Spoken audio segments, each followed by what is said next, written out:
sunrise. I really like rational and tangible and very technical things, but at the same time I have this like dreamy side, and these big what if questions are really, really exciting to me.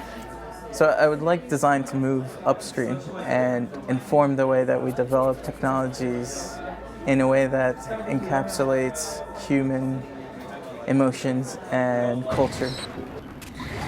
I think women's health is a really sensitive subject, really important to a lot of women obviously, but it's not necessarily talked about and acceptable in a wider sphere, and there's a lot of social pressures as well.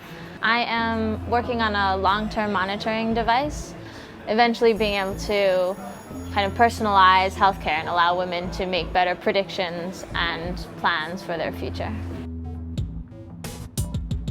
A year from now, I would love to have just a small sort of handheld device that kind of fits into your lifestyle. And as designers, especially global innovation designers, we're supposed to solve these global problems that people experience, and here's one that's so common, but nobody has really looked at. Sleep is this magical period of our lives where, we put everything else to rest and we just go and sleep and we do nothing and we recharge and etc.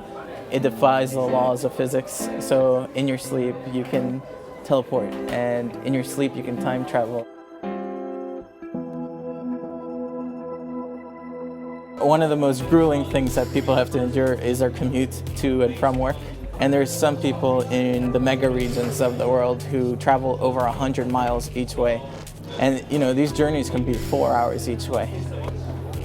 What I'm trying to do is I'm essentially creating a sleeping pod, much like a sleep capsule at a capsule hotel that you would find in Japan, for example. But then I'm also making it mobile. I'm part of a course called Global Innovation Design. So it is jointly run between Imperial College and the Royal College of Art here in London. But the special thing is that we spend the entire first year at partner schools. So we do the first half in New York at Pratt Institute, and then the second half in Tokyo at Keio University. So each school has their special little bits of expertise, and so we get to just steal all of those and then come back here to London and kind of coalesce it into big projects in our second year. The way that people work with us in GID is through empathy. They really try to take our position and see how we are developing, but they also really push us to be very individual people, so they celebrate what makes us different.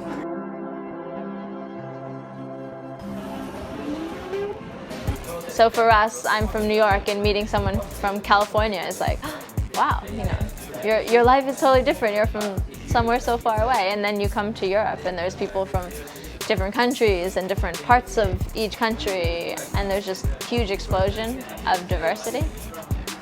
It almost feels like when you're at the RCA, you're not in London. It feels like you're at the RCA, and the RCA is a place.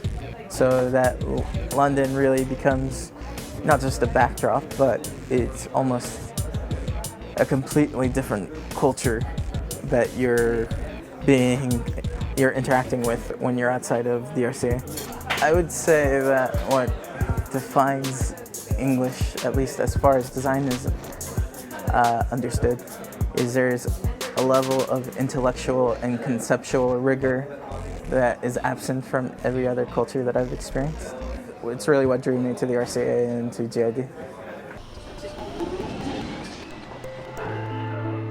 I think it's important to take the course on as a real challenge and kind of push yourself to try new things. I didn't let what I thought I knew get in the way of letting me learn new things and interact in new and different cultures.